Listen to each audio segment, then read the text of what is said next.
8 de la tarde, 7 de la tarde si nos escuchan desde el archipiélago canario. Comenzamos titulares internacionales en visión global, ampliando las últimas noticias que conocemos del presidente de Ucrania, Volodymyr Zelensky, quien ha confirmado esta misma tarde, hace escasos minutos, la elaboración de un borrador final de 20 puntos para la paz en Ucrania. Aunque a pesar de ello, asegura que su país no dudará en actuar si Rusia decide prolongar la guerra. Nerea Echarri. Zelensky ha puesto en duda la seriedad y verdaderas intenciones de Rusia en las negociaciones, señalando que durante las últimas semanas el ejército ruso ha incrementado significativamente la intensidad de sus ataques. Durante una reunión de Estado Mayor, Zelensky ha revisado la situación del frente, concluyendo que sus unidades están destruyendo al ocupante tal y como merece.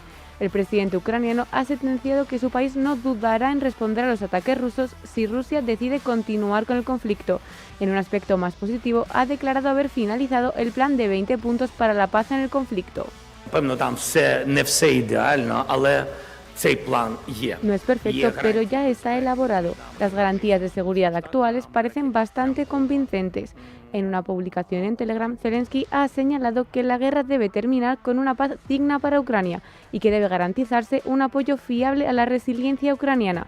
Ha afirmado que además del acuerdo con Estados Unidos es necesario implementar plenamente todos los documentos sobre garantías de seguridad ya existentes. Informes de inteligencia de Estados Unidos vuelven a advertir que el presidente ruso Vladimir Putin no ha abandonado sus objetivos de capturar toda Ucrania y recuperar partes de Europa que pertenecieron al antiguo imperio soviético, mientras desde el Kremlin descartan esa posibilidad. Estos informes difieren con las últimas declaraciones del presidente estadounidense Donald Trump, quien sostiene que el único objetivo de Putin actualmente es acabar con la guerra en Ucrania. Las conclusiones estadounidenses están alineadas en su mayoría con las opiniones de los líderes europeos, añadiendo que los objetivos bélicos de Rusia van más allá de Ucrania y podrían incluso afectar a países de la OTAN.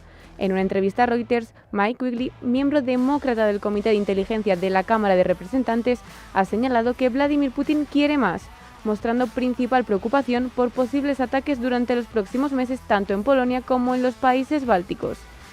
Desde la Casa Blanca se han limitado a reconocer el trabajo y esfuerzos de Donald Trump por solucionar el conflicto, mientras el viceministro de Asuntos Exteriores ruso ha descartado por completo un ataque ruso a países europeos o de la OTAN, asegurando que si es necesario el país puede firmar un acuerdo formal para garantizar que no atacarán ni a los miembros de la OTAN ni a los países de la Unión Europea. Un Sergei Ryakov que ha defendido la postura rusa a favor de alcanzar la paz en el conflicto siempre que ésta sea duradera y sobre todo definitiva. Tampoco ha dudado el viceministro de Asuntos Exteriores ruso en culpar a la OTAN de ser uno de los culpables del inicio del conflicto.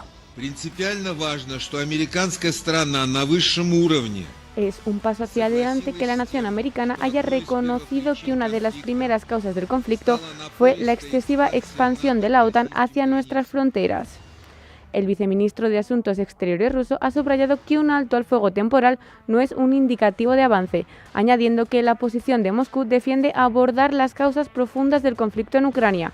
Asegura que el acuerdo debe garantizar el orden constitucional de la Federación Rusa, además de tener en cuenta los referéndums celebrados en las regiones ucranianas actualmente ocupadas por Rusia. A su vez, ha culpado tanto a la Unión Europea como a la OTAN de obstaculizar y complicar las conversaciones de paz. Y precisamente la Unión Europea ha anunciado hoy un nuevo envío de 2.300 millones de euros en ayuda financiera a Ucrania.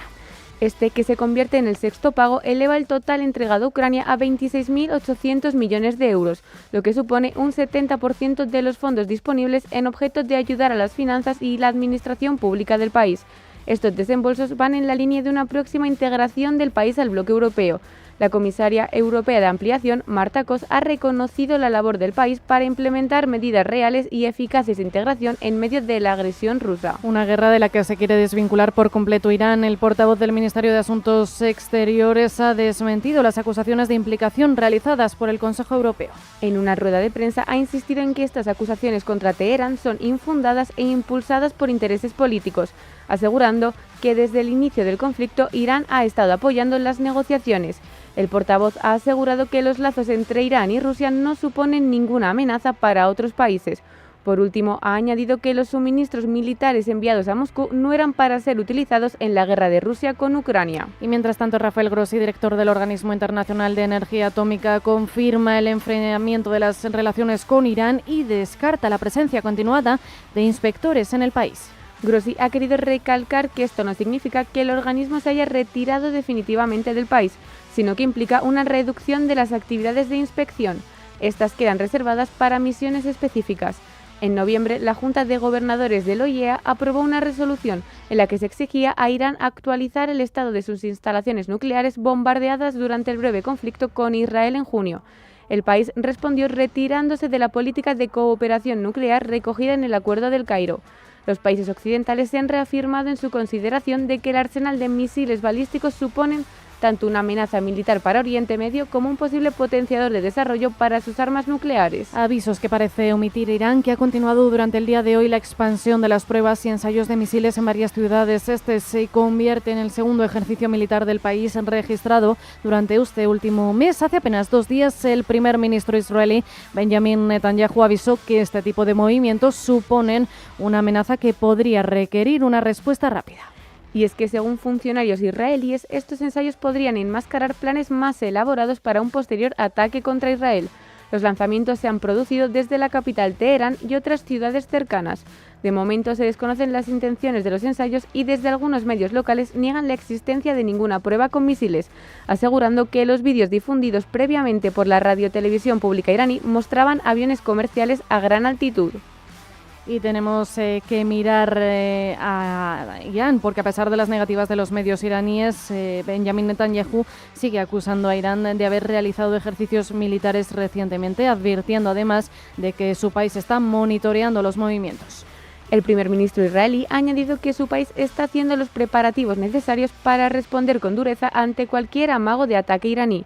Netanyahu ha pronunciado estas palabras durante una cumbre a 3 bandas con el primer ministro griego y el presidente chipriota en Jerusalén.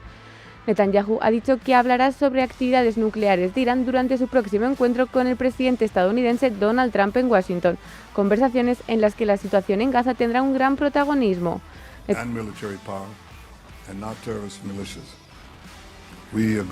Hoy acordamos profundizar nuestra cooperación en seguridad y defensa. Las amenazas que enfrentamos son reales. Juntos defendemos no solo nuestras propias naciones, sino también rutas marítimas viables e infraestructuras críticas de las que depende la economía global. No puedo dejar pasar la oportunidad sin exigir el regreso inmediato de Gani Givil, la rehén en Israel, que aún se encuentra retenida por Hamás. Netanyahu ha señalado que esta retención contradice las leyes de la guerra y es algo que debe completarse. En el contexto de la guerra en Gaza continúan los ataques de Israel. Al menos un palestino ha muerto tras un ataque con drones contra un barrio residencial de la ciudad de Gaza. El ejército israelí asegura que el objetivo alcanzado formaba parte de Hezbollah. El ataque se ha realizado dentro de la llamada línea amarilla, que sirve como límite para las posiciones militares de Israel dentro de la franja.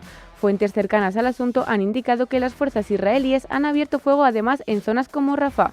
El portavoz de Hamás ha afirmado en un comunicado que la escalada de ataques por parte de Israel, representada por el asesinato diario de ciudadanos palestinos, supone la continuación de las violaciones de acuerdo del alto al fuego.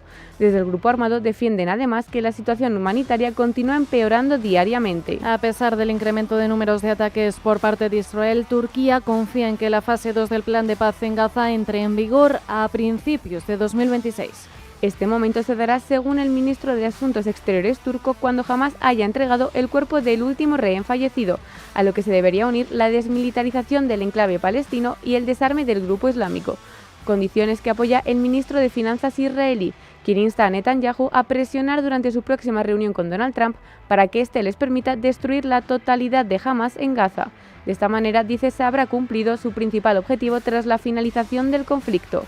Las conversaciones entre las delegaciones de Estados Unidos, Qatar, Egipto y Turquía del pasado fin de semana se centraron en los obstáculos existentes para avanzar hacia la siguiente fase del acuerdo.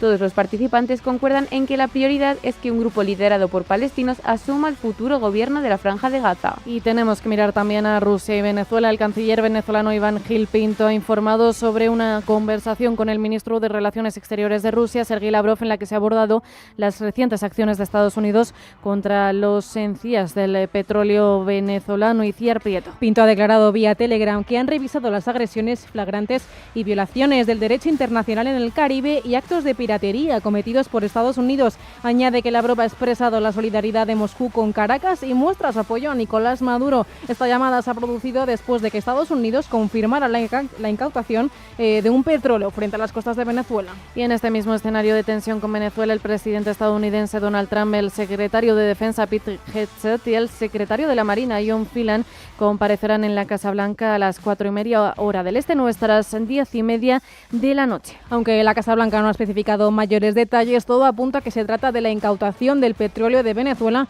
durante el fin de semana.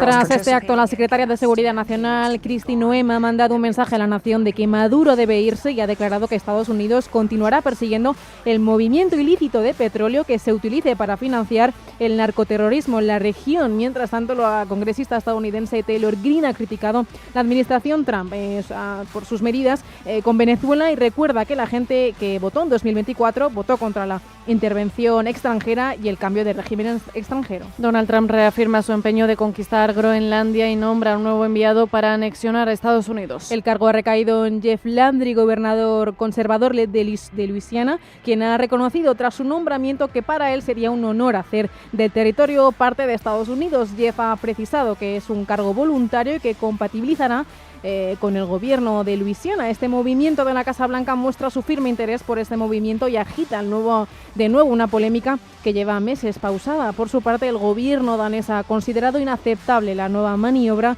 del líder republicano y llamado a consultas al embajador estadounidense. Un Trump que podría elegir al sucesor de Jerome Powell al frente de la Reserva Federal durante la primera semana de 2026. En clave de política monetaria, Stephen Mira, en su prolongación en la FED, ha reconocido el buen hacer y condiciones de cada uno de los candidatos a ocupar el puesto. They're both supremely talented economists and extremely effective individuals that I have the utmost respect for. And I think en estos momentos los principales candidatos siguen siendo Kevin Hassett, asesor comercial de la Casa Blanca, y Kevin Warsh, miembro de la Junta de Gobernadores de la Reserva Federal entre 2006 y 2011. En lo relativo a la política monetaria, Miran continúa apostando por recortes más agresivos en los tipos de interés.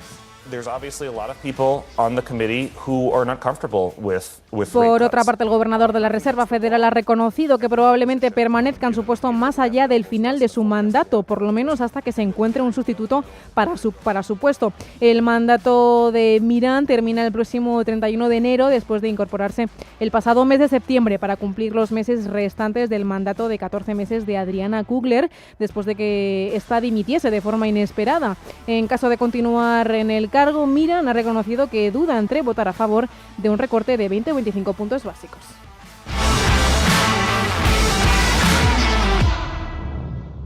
Te dijeron que invertir era solo para ricos. Te mintieron. En Gold Waves Group, con $30.000 puedes empezar a moverte globalmente, con estrategia, con visión, con Gold Waves Group. ¿Vas a seguir viendo cómo otros ganan? Invierte con Gold Waves Group. Agenda tu consultoría gratuita en goldwavesgroup.com. El Corte Inglés presenta... Ya está aquí la Navidad y no puede gustarnos más. Nos gustan las luces y la música. Las cenas interminables y los muñecos de jengibre. Porque cuanta más Navidad, más nos gusta. Ya está aquí la Navidad. Ya está aquí. Y esta es vuestra casa. El Corte Inglés, donde vive la magia de la Navidad. Regala prestigio.